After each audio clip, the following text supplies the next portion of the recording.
Hello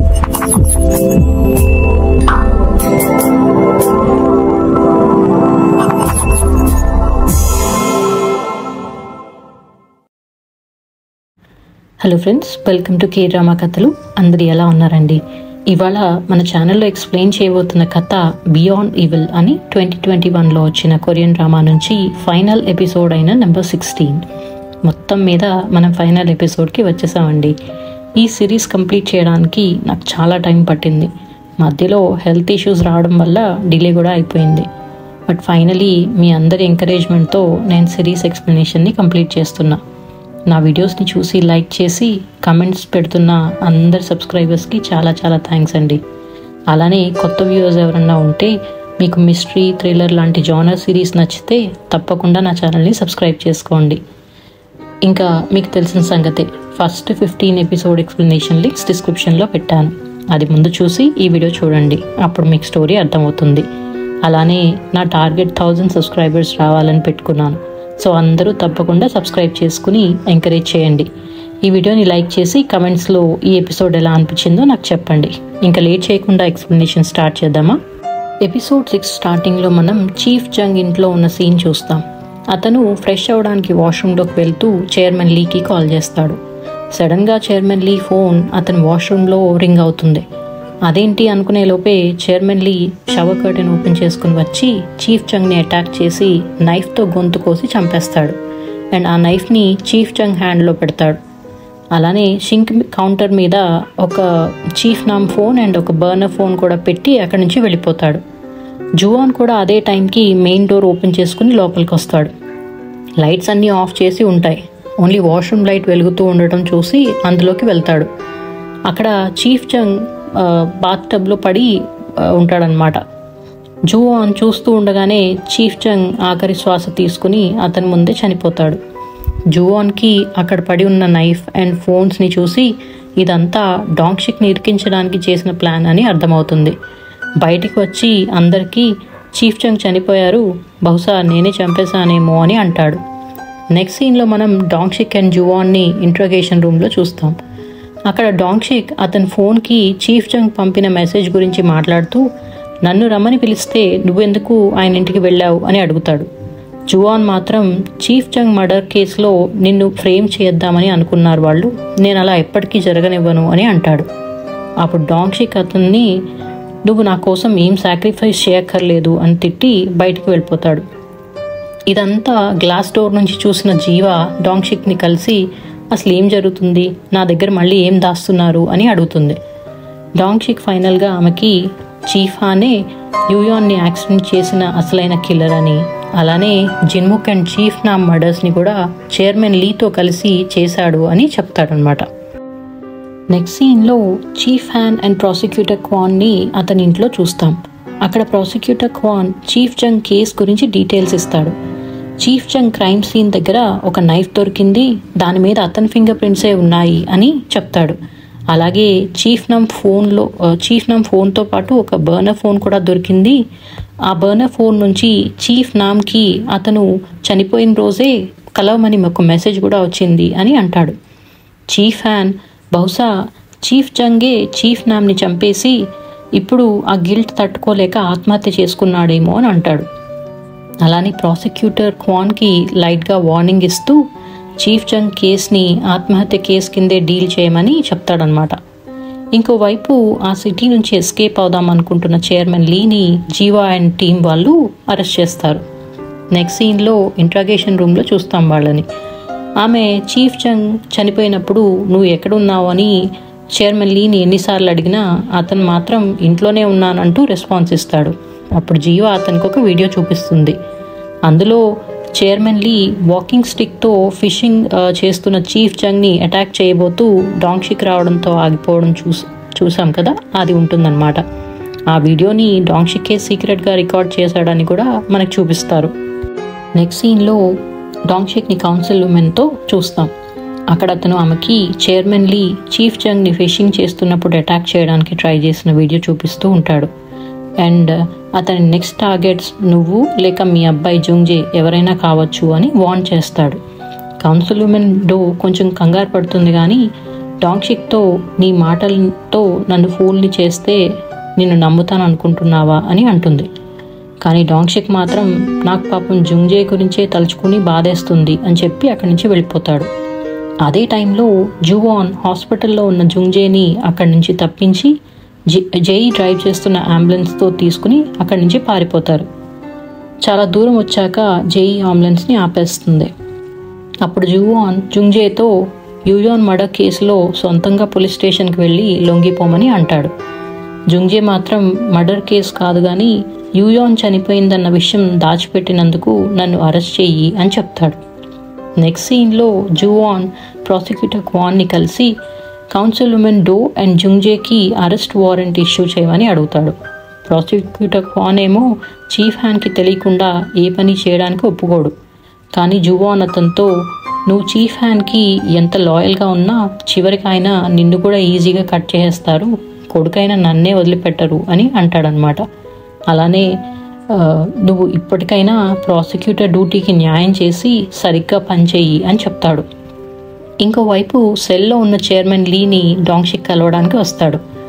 అక్కడ డాంగ్షిక్ chairman లీ crimes గురించి అడిగితే చైర్మన్ లీ ఆ క్రైమ్స్ అన్నీ నేనే చేశానని నీ దగ్గర ఏమైనా ప్రూఫ్ ఉందా అని అంటాడు. డాంగ్షిక్కి చాలా కోపం వస్తుంది. కానీ అంతలోకి జువాన్ అక్కడికి వచ్చి డాంగ్షిక్కి council woman Do arrest warrant ఇచ్చి అక్కడి నుంచి పంపించేస్తాడు. డాంగ్షిక్ వెళ్ళాక చైర్మన్ లీ జువాన్తో ఫైనల్గా కౌన్సిల్ ఉమెన్ డోనే కిల్లర్ కింద అరెస్ట్ చేస్తున్నారా అని అంటాడు. జువాన్ అతనితో కౌన్సిల్ ఉమెన్ డోని మర్డర్ కోసం కాదు, కరప్షన్ అండ్ బ్రైబరీ కేసు వల్ల అరెస్ట్ చేస్తున్నాం అని చెప్తాడు. నెక్స్ట్ సీన్లో కౌన్సిల్ ఉమెన్ డో అండ్ డాంగ్షిక్ని ఇంట్రోగేషన్ రూమ్లో చూస్తాం. అక్కడ ఆమె లాయర్ ఆమెతో సైలెంట్గా ఉండే రైట్ని యూజ్ చేసుకోమని చెప్తాడు. డాంగ్షిక్ మాత్రం ఇప్పుడు ఇంకేం చేయలేం, జుంగ్జే నిన్న నైట్ అరెస్ట్ చేసినప్పుడు మాకంతా కన్ఫెస్ చేస్తాడు అని చెప్తాడు. అలానే కౌన్సిల్ ఉమెన్ డోతో నిన్ను 20 years నుంచి chairman Lee, chief Jung and officer Jo ముగ్గురు మోసం చేస్తున్నారు అని ఇప్పటికైనా నీకు తెలిసిందా అని అడుగుతాడు. అలాగే కంటిన్యూ చేస్తూ నిన్న జుంగ్జే కన్ఫెషన్లో నా గిటార్ పిక్ ఫారెన్సిక్ రిపోర్ట్ని నువ్వే మార్చావు అని చెప్పాడు. ఆ విషయం చీఫ్ నామ్కి తెలిసిందని అతన్ని కూడా చంపించేశావా అని అడుగుతాడు. కౌన్సిల్ ఉమెన్ డోని ఇంకా ప్రవోక్ చేస్తూ ఆ గిటార్ పిక్ జూసన్ బాడీ దగ్గరికి ఎలా వచ్చింది, జిన్ముక్కి ఆ గిటార్ పిక్ గురించి తెలుసా అని అడుగుతాడు. అప్పుడు కౌన్సిల్ ఉమెన్ డోకి 20 years బ్యాక్ జరిగిన ఫ్లాష్ బ్యాక్ గుర్తొస్తుంది. అందులో యూయాన్ మిస్ అయిన తర్వాత డీర్ ఫామ్ని కౌన్సిల్ ఉమెన్ డో చైర్మన్ లీకి అమ్మేసిన మెయింటెనెన్స్ మాత్రం ఆమె చేస్తూ ఉంటుందన్నమాట. ఆ విషయం తెలుసుకున్న జిన్ముక్ ఆమెని డీర్ ఫామ్ కీస్ ఇవ్వమని అడుగుతాడు. లేకపోతే జుంగ్జేనే యూయాన్ని యాక్సిడెంట్ చేసి చంపేశాడు, అది నేను చూశాను, అది వెళ్ళి పోలీసులకి చెప్పేస్తాను అని బ్లాక్మెయిల్ చేస్తాడనమాట. ఇంకా ఆమె ఏం దారిలేక ఆ కీస్ని జిన్ముక్ ఇచ్చేస్తుంది. ప్రెజెంట్ టైంలో కౌన్సిల్ ఉమెన్ డో డాంగ్షిక్తో నువ్వు అంతా ఇమాజిన్ చేసుకుంటున్నావు, నాకేం తెలీదు అని అంటుంది. డాంగ్షిక్ నిన్న జుంగ్జేతో జరిగిన ఇంట్రోగేషన్ గురించి చెప్తూ అతను వాళ్ళ మదరే చీఫ్ నామ్ అండ్ జిన్ముక్ మర్డర్స్ చేసి ఉంటుంది అని కోపంగా తన హెడ్ని బెంచ్కి బాగా కొట్టుకుంటూ చాలా బాధపడ్డాడు అని చెప్తాడు. అలానే ఒకవేళ అది నిజమైతే కనుక ఆత్మహత్య చేసుకుని చనిపోతాడు అని కూడా అన్నాడు అని డాంగ్షిక్ చెప్తాడనమాట. అదంతా విన్న కౌన్సిల్ ఉమెన్ డో ఫైనల్గా బ్రేక్ అవుతుంది. ఏడుస్తూ వాళ్ళని నేను చంపలేదు అని అంటుంది. డాంగ్షిక్ మరి వాళ్ళని ఎవరు చంపారు అని అడుగుతాడు. దానికి ఆమె చైర్మన్ లీ అండ్ చీఫ్ హాన్ పేర్లు చెప్తుంది. కౌన్సిల్ ఉమెన్ డో కన్ఫెషన్తో చైర్మన్ లీ పేరుతో అరెస్ట్ వారెంట్ని ఇష్యూ చేస్తారు. ఇంకోవైపు ఇంట్రోగేషన్ రూమ్లో జువాన్ని చైర్మన్ లీతో చూస్తాం. ఇక్కడ జువాన్ చైర్మన్ లీతో మైండ్ గేమ్స్ ఆడుతూ నేను ఎవరి సైడ్ ఉన్నాననేది ఇంపార్టెంట్ కాదు, కానీ నువ్వు ఈ టైంలో ఎవరి సైడ్ ఉంటావు అనేది చాలా ఇంపార్టెంట్ అంటాడు. అలానే ఈ టైంలో నువ్వు చాలా కేర్ఫుల్గా ఉండాలి అని నెక్ మీద ఇలా కట్ చేసుకున్నట్టు సైగ చేస్తాడు. చైర్మన్ లీ ఇప్పుడు నన్ను బెదిరించడానికి ట్రై చేస్తున్నావా అని అంటాడు. దానికి జువాన్ నువ్వు 20 yearsగా మా నాన్నతో ఉన్నావు, ఇప్పటిదాకా నీకు ఆయన ఎలాంటి మనిషో అర్థం కాలేదా అని చెప్పి అవసరమైతే సొంత కొడుకుని కూడా దారిలోంచి తప్పించగల మనిషి ఆయన అని అంటాడు. అలానే నువ్వు ఇంతకుముందు కన్ఫెస్ చేసావు కదా 20 years బ్యాక్ కార్ నువ్వే డ్రైవ్ చేసావని, సో ఇప్పుడు ఈజీగా ఆ బ్లేమ్ మొత్తం ఆయన నీ మీదకే తోసేస్తారు అని అంటాడు. అదే టైంకి జీవా అక్కడికి వచ్చి చైర్మన్ లీ మీద అరెస్ట్ వారెంట్ ఇష్యూ అయిందని చెప్పి జువాన్ వంక చూస్తూ బహుశా మీ నాన్న అతని టెయిల్ని వదిలించుకుంటున్నట్టున్నారు అని అంటుంది. ఆ రోజు నైట్ జైల్ సెల్లో ఉన్న చైర్మన్ లీ జువాన్ చెప్పిన దాని గురించి ఆలోచిస్తూ ఉంటాడు. అతను చెప్పిందంతా నిజమేనేమో అని అనుకుంటాడనమాట. అక్కడ అదే టైంలో కరెంట్ పోయి లైట్స్ అన్నీ ఆఫ్ అయిపోయి అతని సెల్లోకి డాంగ్షిక్ వస్తాడు.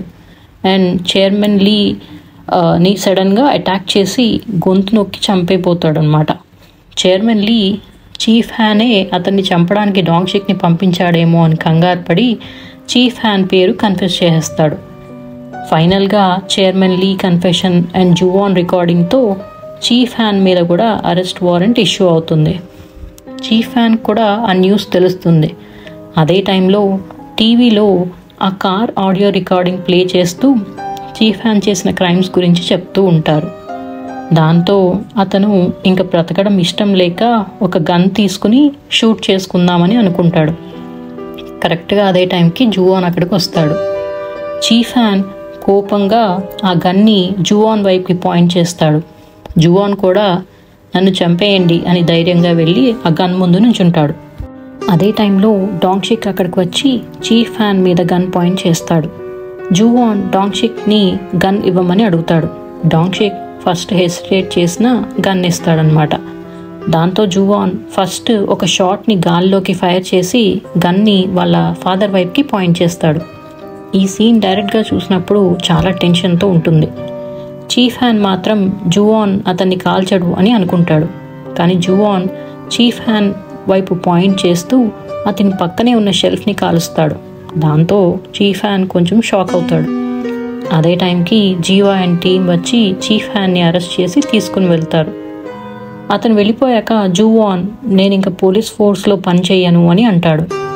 డాంగ్షిక్ అతనితో ఎవరు తప్పు చేశారో వాళ్ళకి మాత్రమే శిక్ష పడాలి అని చెప్పి తన హ్యాండ్స్ని ముందుకు పెడతాడు.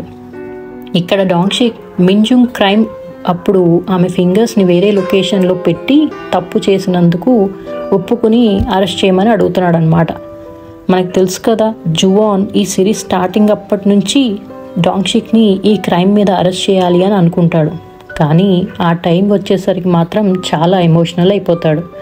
ఫస్ట్ జువాన్ ఒప్పుకోడు, కానీ డాంగ్షిక్ ఇన్సిస్ట్ చేయడంతో ఇష్టం లేకపోయినా డాంగ్షిక్ హ్యాండ్స్కి హ్యాండ్ కఫ్ చేస్తాడనమాట డాంగ్షిక్ని అరెస్ట్ చేయడానికి. అతని హ్యాండ్స్ పట్టుకుని ఏడుస్తాడు కూడా. నెక్స్ట్ మనకి చీఫ్ హ్యాన్కి 20 years, కౌన్సిల్ ఉమెన్ డోకి 9 years, జుంగ్జేకి 3 years అండ్ డాంగ్షిక్కి 1 year శిక్ష పడింది అని చూపిస్తారు. జువాన్ని కూడా సీరియల్ కిల్లింగ్ ఆపినందుకు అండ్ గంహా కేసులో ఇన్వాల్వ్ అయినందుకు ఇక మీదట క్రైమ్ కేసెస్ నుంచి రిమూవ్ చేస్తారు. నెక్స్ట్ మనకి 1 year తర్వాత సీన్ చూపిస్తారు. జువాన్కి Jihwa chief Nam 1 year death anniversary కోసమని జేఈ రెస్టారెంట్కి రమ్మని చెప్తుంది, మెసేజ్ చేస్తుంది. అతను అక్కడికి వెళ్ళినప్పుడు డాంగ్షిక్ కూడా అక్కడ ఉంటాడు. అందరూ కలిసి జేఈ రెస్టారెంట్లో లంచ్ చేసి అక్కడి నుంచి వెళ్ళిపోతారు.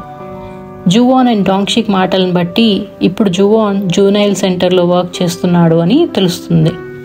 అతనికి వర్క్ రిలేటెడ్ కాల్ రావడంతో డాంగ్షిక్కి బాయ్ చెప్పి వెళ్తాడు. డాంగ్షిక్ కూడా స్మైల్ చేస్తూ హెల్త్ని జాగ్రత్తగా చూసుకో అని చెప్తాడు. సిరీస్ ఎండింగ్లో వాళ్ళిద్దరూ ఒకరినొకరు చూసుకుని హ్యాపీగా స్మైల్ చేస్తూ బాయ్ చెప్పుకోవడం చూస్తాం. అంతేనండి, దాంతో ఫైనల్ ఎపిసోడ్ కంప్లీట్ అయింది. మీకు ఈ సిరీస్ ఎక్స్ప్లెనేషన్ ఎలా అనిపించిందో నాకు కమెంట్స్లో చెప్పండి. అలానే నెక్స్ట్ సిరీస్ ఏంటనేది నేను కమ్యూనిటీ ట్యాబ్లో పోస్ట్ చేస్తాను. నా ఛానల్ని మర్చిపోకుండా సబ్స్క్రైబ్ చేసుకోండి. ఈ వీడియోని లైక్ చేసి నన్ను ఎంకరేజ్ చేయండి. నెక్స్ట్ సిరీస్ ఎక్స్ప్లెనేషన్లో మళ్ళీ కలుద్దాం.